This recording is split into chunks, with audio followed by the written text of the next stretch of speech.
3 minutes. That's all it took to flip the power dynamic of my entire life. 3 minutes for my family to realize they weren't as untouchable as they thought. But to understand why those 3 minutes mattered, you need to know how they kicked me out of the only place I'd ever called home, and told me I wasn't even part of the family anymore. If you've ever been underestimated, betrayed, or told you don't belong, hit that like button, subscribe, and get ready. Because today's story isn't just about revenge, it's about reclaiming power when everyone thinks you're powerless. You know how some families have that one child who can do no wrong? Well, in my family, that was my brother, Ethan.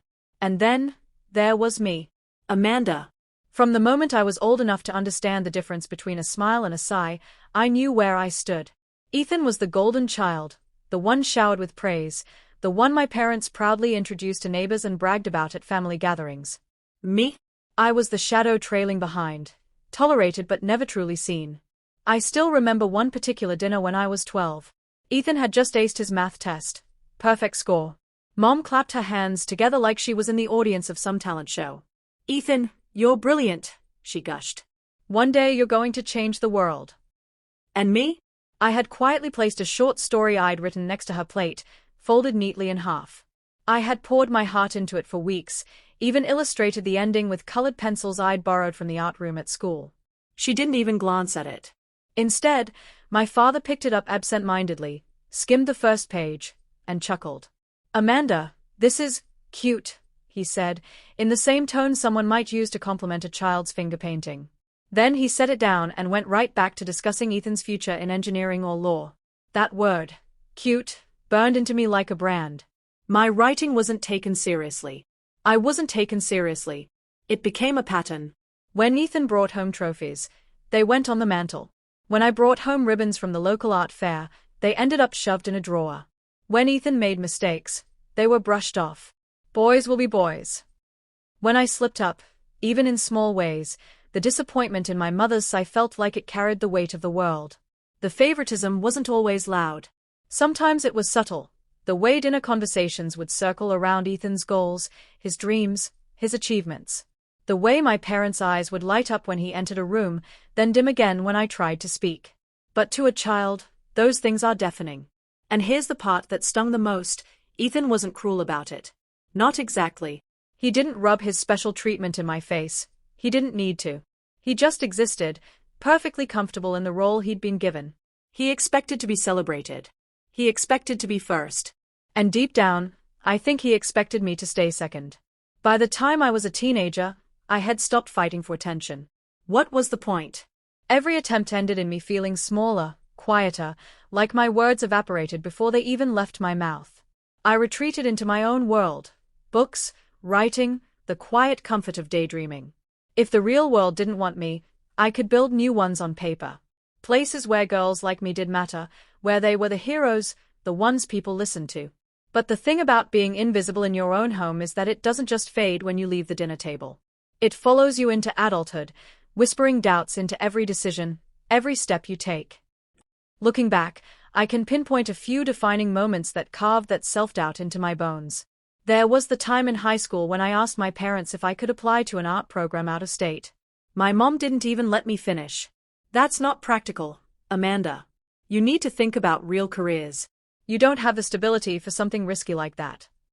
2 weeks later, Ethan announced he wanted to spend the summer backpacking across Europe, and my parents nearly emptied their savings to make it happen. Because his dreams were worth the risk. Mine weren't. Or the Christmas when Grandma, my father's mother, gave me a leather-bound journal with my initials engraved on the cover. I had never received something so thoughtful, so personal. I could tell she'd seen me in a way my parents hadn't. Ethan got a new laptop that same year. My parents practically worshipped at its altar, while my journal was tucked under the tree, ignored by everyone but me. But you know what? That gift stayed with me for years. I filled every page with pieces of myself, anger, longing, tiny sparks of hope I didn't dare say out loud. If Grandma hadn't been there, I don't think I'd have had even one person in my corner. She was the only one who ever looked at me and said things like, "You're stronger than they think, Amanda." At the time, I didn't believe her. Because when you grow up being the family's afterthought, you learn to swallow your voice. You learn to lower your expectations. You learn to carry rejection like a second skin. And yet, despite all of that, I carried something else too, a quiet, flickering fire deep down inside. A desperate need to prove that I wasn't the failure they thought I was. But here's the problem with family dynamics like mine: sometimes, when you spend too long being told you don't matter, you start to believe it. By the time I hit my 20s, I had convinced myself that maybe my parents were right. Maybe I wasn't destined for anything more than scraping by, surviving, and trying not to take up too much space. Ethan, of course, soared. Scholarships, internships. Every family reunion turned into an Ethan highlight reel. I stopped attending after a while. Why put myself through the humiliation of being compared to him like some kind of cautionary tale? Still, even in the shadow of all that favoritism, even in the silence of being overlooked, I never could have imagined how far my family's betrayal would one day go. Because eventually, it wouldn't just be about being ignored at the dinner table or dismissed at Christmas. It would become about survival. About a home. About my very right to exist as part of the family.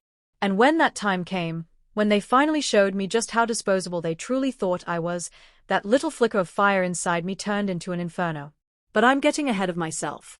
Back then, I was just Amanda. The invisible one. The one who didn't count. The one who would eventually be told, "You don't even have a family." Adulthood didn't come to me like a fresh start. It came like a storm. I tried. God, I really did. When I was 24, I married young, thinking love would be the safe harbor I'd never found at home. His name was Mark. For a while, he made me feel like maybe I mattered. But the thing about people who see vulnerability is that sometimes they exploit it. At first, Mark was charming. Sweet words, promises of a future together. But as the years passed, the charm soured. He started calling me useless whenever I couldn't land a stable job. My writing, my creativity, he dismissed it the same way my parents had. It was like I had traded one version of rejection for another. When our marriage fell apart, he didn't just leave. He left with our savings, drained the joint account, and walked out with someone else on his arm. The final insult? He told me, "You don't give anyone stability, Amanda. No wonder your family treats you the way they do." Those words echoed the same poison my parents had dripped into me for years. After the divorce, I spiraled. I worked odd jobs, waitressing, cleaning offices at night, tutoring kids for a few bucks here and there. But no matter how hard I tried, it was never enough to keep me afloat. Rent swallowed everything.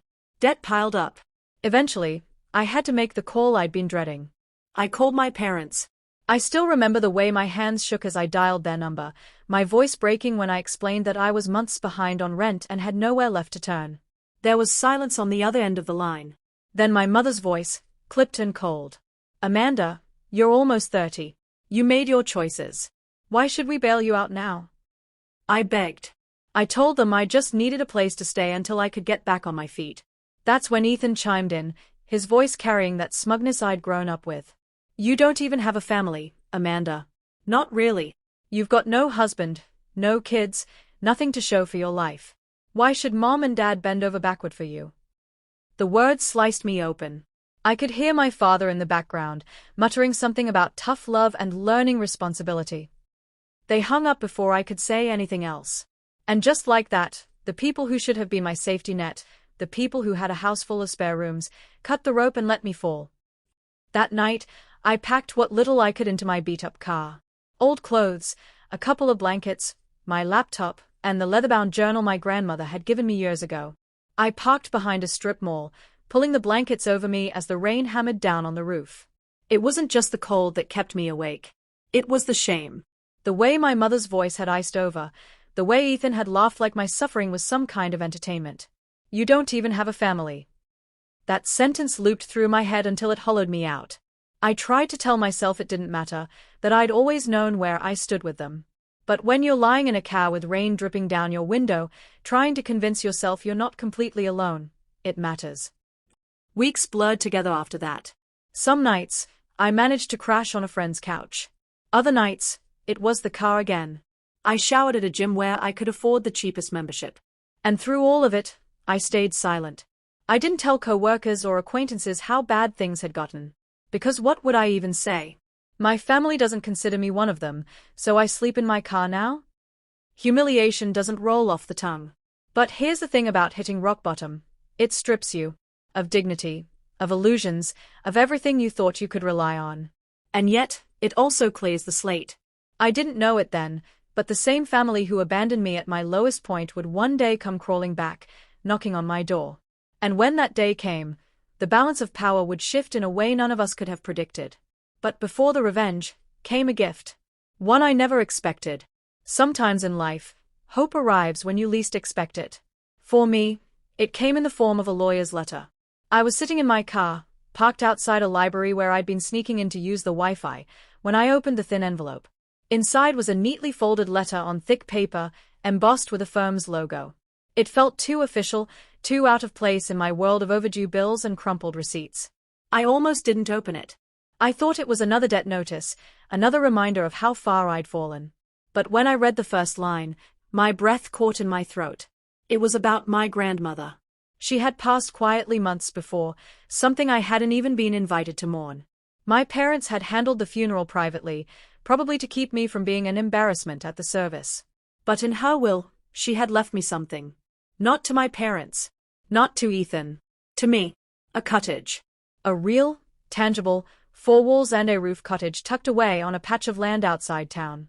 I sat there in my car, letter trembling in my hands, tears blurring the words. For the first time in years, someone had chosen me. The first time I pulled up the dirt path and saw the cottage, it was like stepping into a memory.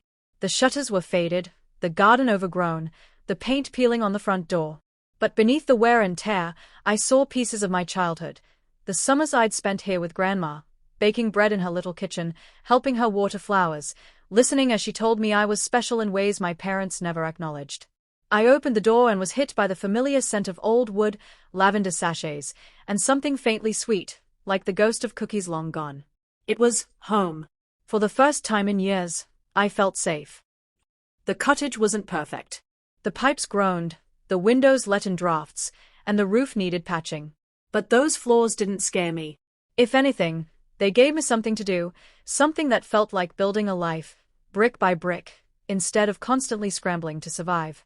I spent my mornings cleaning, scrubbing away dust and cobwebs. My afternoons went to small repairs, resealing windows, repainting cabinets, fixing wobbly furniture. Nights were quiet, filled with the hum of crickets outside and the flicker of a candle on the table as I wrote in my journal. Slowly, I was reclaiming more than a house. I was reclaiming myself. Every nail I hammered in, every coat of paint I spread on those walls, whispered the same truth. You are not worthless. You are not invisible. You belong here. Money was still tight, but the cottage gave me stability. I didn't have to pay rent anymore. I started selling freelance writing online, articles, blogs, even ghostwriting. The income wasn't glamorous, but it was mine. And with every invoice I sent, I felt a little more capable. It was like my grandmother had reached down from beyond the grave and given me the one thing my family never had, a chance. I would sit on the porch in the evenings, staring at the sky as it bled orange into purple, and whisper, "Thank you, Grandma."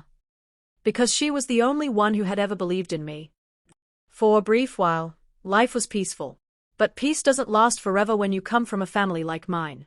Because soon, word spread. My parents found out about the cottage. Ethan, too. And instead of being happy for me, instead of letting me finally have something of my own, their eyes narrowed with greed. They didn't see a grieving granddaughter starting over. They saw property. A house they believed should have been theirs.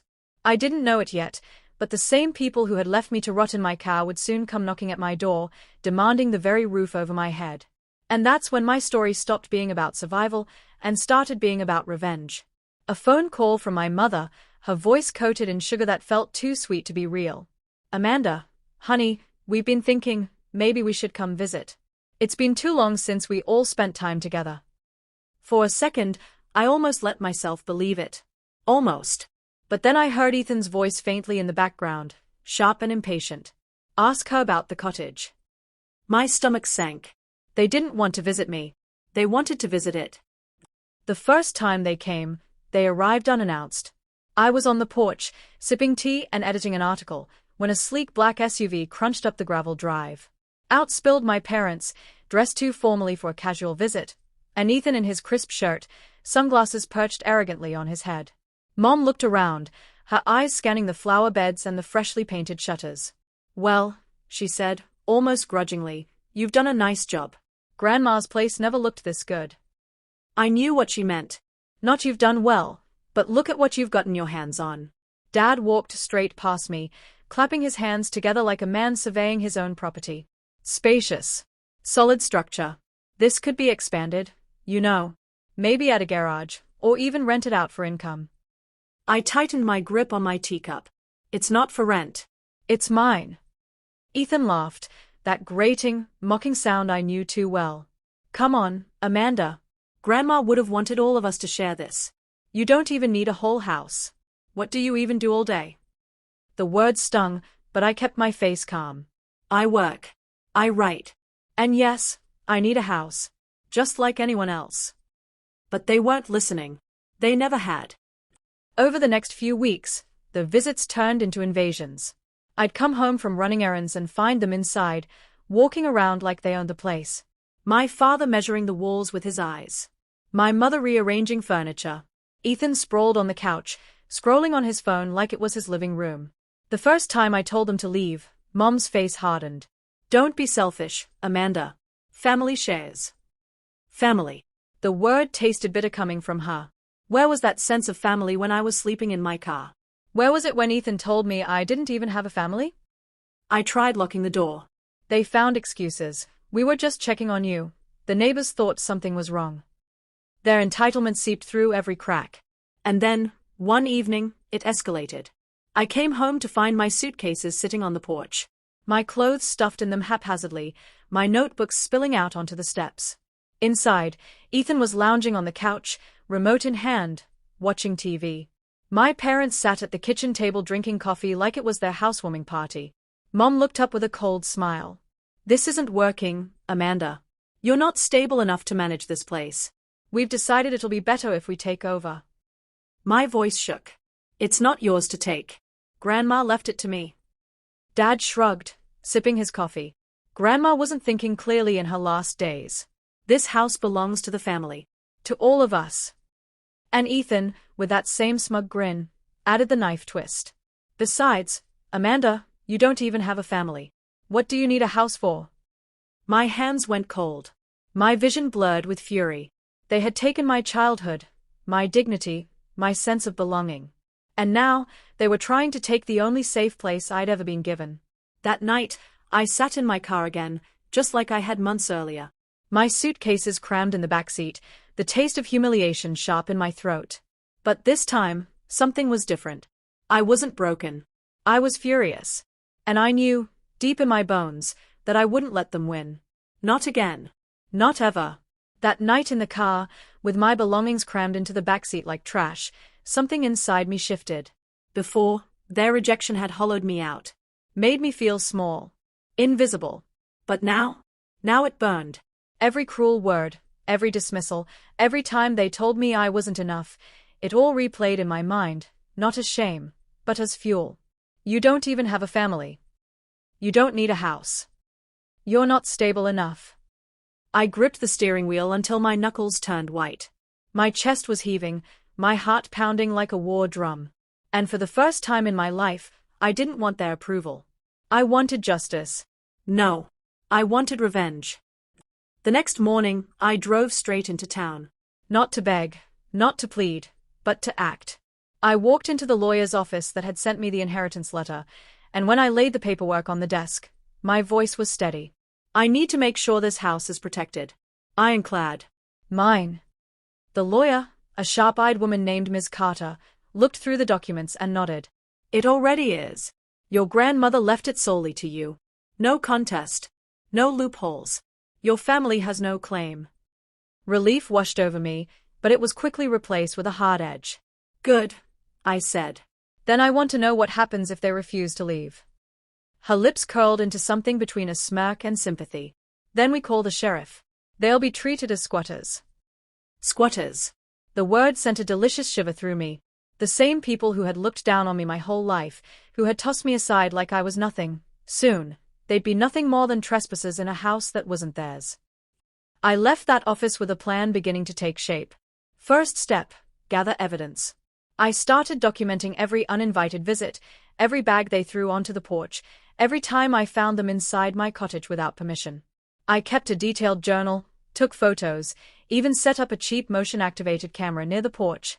Second step: reclaim my space mentally. I wasn't going to let them rewrite the narrative. Every night, I read my grandmother's will out loud to myself, as if to remind my bones, this is yours. They cannot take it. And third, patience. Revenge isn't served by storming in and screaming. Revenge is served by waiting for the perfect moment to strike. The next time they showed up, I was ready. It was a Saturday afternoon. I'd been sitting at the kitchen table, working on an article, when the SUV pulled up again. My pulse spiked, but I didn't panic. Instead, I set my phone to record and slipped it into my pocket. They came in loud, like always.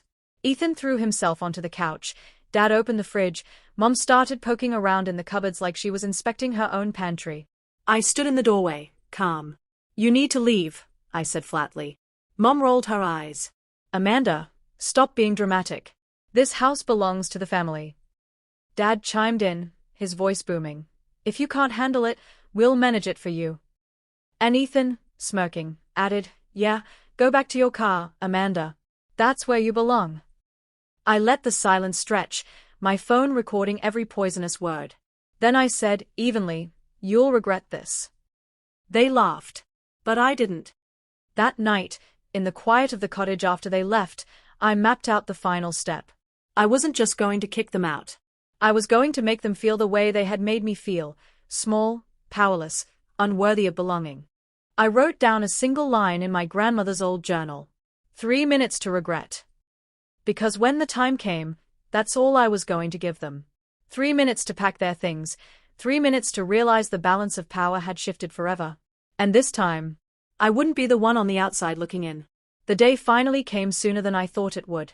It was late afternoon when I pulled into the driveway, groceries in hand, only to see their SUV already parked outside my cottage. My blood ran cold, but not with fear. This time it was fire. The front door was wide open. My heart thudded as I stepped inside, and there they were, like vultures circling a carcass. Mom had a box of my grandmother's china spread out on the table, examining it like it was hers. Dad was stretched out in the armchair, my grandmother's armchair. And Ethan was sprawled on the floor with his shoes on, scrolling through his phone like he owned the place. Something inside me snapped into perfect clarity.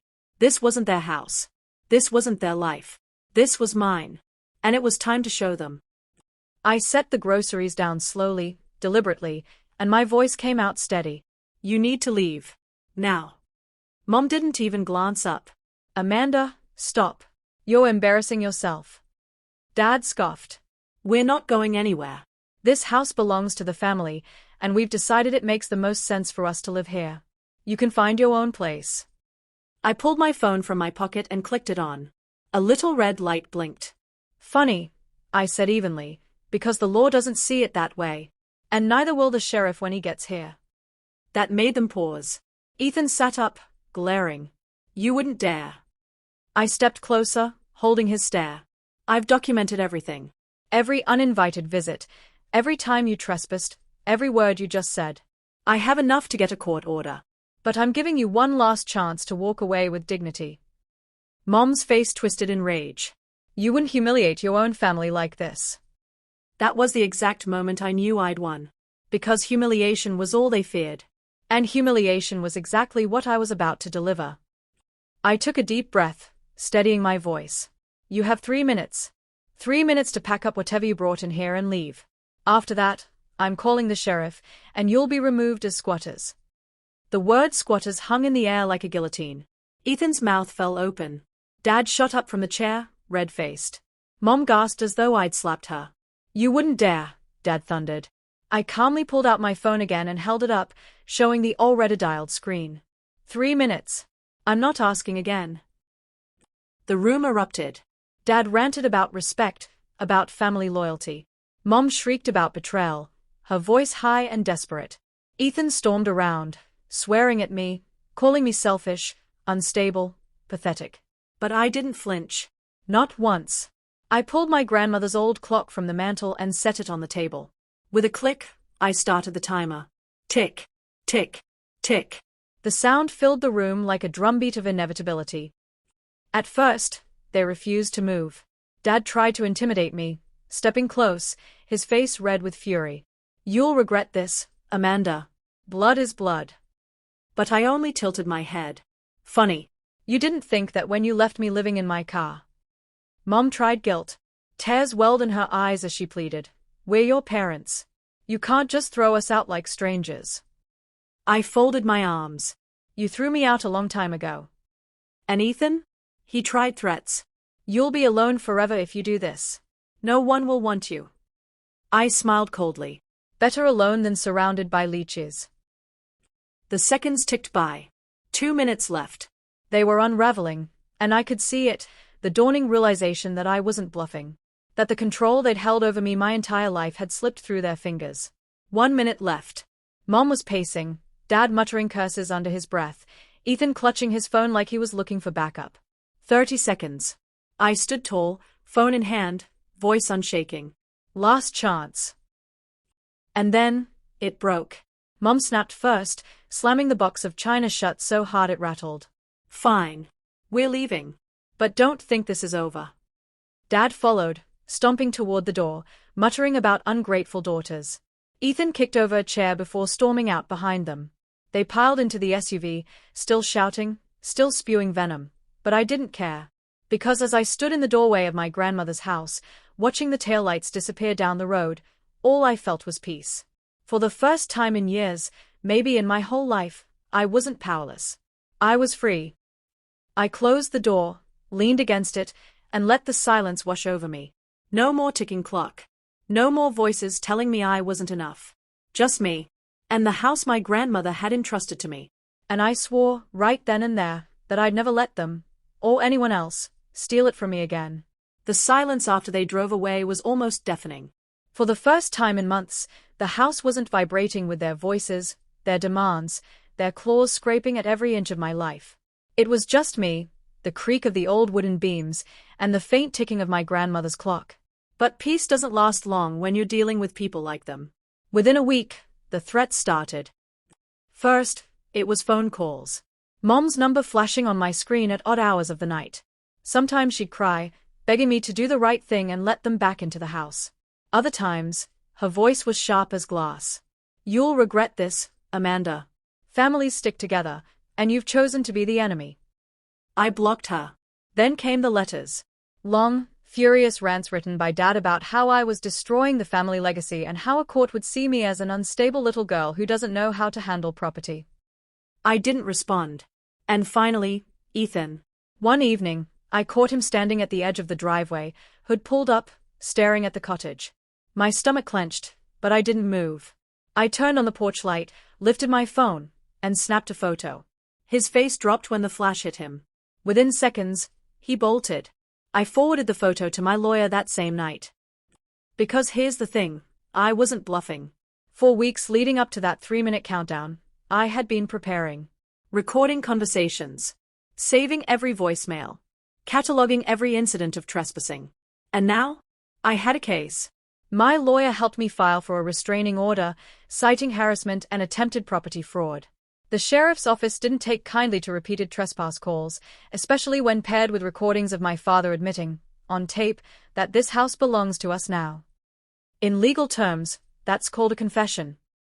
Court day came faster than I expected. Walking into that courtroom, I thought my knees might give out. But then I saw them, my parents and Ethan, sitting there, looking small for the first time in my life. Mom's face was pale, Dad's eyes were bloodshot, and Ethan looked like a sulking child who'd had his favorite toy taken away. And suddenly, I wasn't scared anymore. The judge listened to everything, the recordings, the photos, the timeline of harassment. He frowned as my lawyer presented the evidence. When it was their turn, my family tried everything. Dad puffed up, claiming he was only checking in on his daughter. Mom wept, insisting I was mentally unwell and needed family guidance. Ethan lied through his teeth, denying he'd ever tried to intimidate me. But the judge wasn't buying it. Finally, after what felt like an eternity, the gavel came down. Restraining order granted. Exclusive ownership of the house upheld. And a warning issued to my parents and brother. Any further attempts at interference would result in criminal charges. Walking out of that courtroom, the air felt different. Lighter. I didn't just win a house. I won my freedom. But the true revenge? That came later. Word spread quickly in town. My parents had built their whole reputation on being upstanding citizens, pillars of the community, people who judged everyone else but demanded respect for themselves. Now, everyone knew the truth. Neighbors whispered about the restraining order. Church friends avoided them. Dad's business suffered when clients pulled out, saying they didn't want to be associated with someone who tried to steal from his own daughter. Mom could barely show her face at the grocery store. I heard she started driving 2 towns over just to avoid the stares. And Ethan? The golden boy? Well, it turns out colleges don't look kindly on fraud investigations. His acceptance to a prestigious program mysteriously fell through. Last I heard, he was still living at home, bitter and unemployed, ranting online about betrayal. As for me, I rebuilt. Slowly, carefully, I turned my grandmother's cottage into something beautiful again. I painted the walls, repaired the porch, planted a garden just the way she used to. Every nail I hammered in felt like reclaiming a piece of myself. And every time I sat on the porch with a cup of tea, I felt her with me. Like she was proud I'd finally stood up, proud I'd protected what she'd entrusted to me. But the sweetest part? One evening, a neighbor stopped by. She was an older woman who'd been friends with my grandmother for decades. She looked at me, eyes twinkling, and said, "Your grandma always said you were the strong one, Amanda. She knew you'd fight for this place if it came to it." And in that moment, I realized, this wasn't just revenge. It was justice. For me. For the little girl they tried to silence. For the woman they tried to erase. And for my grandmother, who had always believed I was more than what my family told me I was. So yes, they tried to steal my house. But in the end, I took back more than 4 walls and a roof. I took back my life. And watching them lose everything they thought they could control, that was the real revenge. At the end of it all, my family lost something far greater than the house. They lost control over me. 4 years, they thrived on manipulation, intimidation, and entitlement. They believed I'd always fold because I was the quiet one, the one who kept the peace, the one who never pushed back. They counted on my silence. But silence only works when you're too scared to fight. The moment I stood up, the moment I said no more, their entire power over me collapsed like a house of cards. And that's the thing about people who abuse control. They can dish it out, but the second you expose them to the light, they crumble. They don't know how to exist without someone else to dominate. I didn't just protect my grandmother's cottage, I reclaimed my voice. And in doing so, I broke the cycle that had kept me chained to their version of family loyalty. Because family? Family doesn't try to erase you. Family doesn't steal from you. Family doesn't silence you when you speak up. And if they do, then it's not family, it's just blood. Walking away, filing that restraining order, taking back control of my life. It wasn't easy. It was terrifying. But it was worth it. Because on the other side of fear was freedom. And the justice wasn't just in winning the court case. It was in seeing them live with the consequences of their own choices.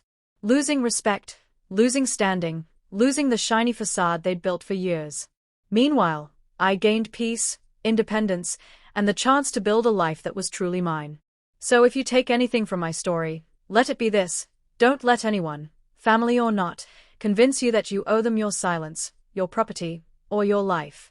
Sometimes the most powerful revenge isn't screaming or fighting back.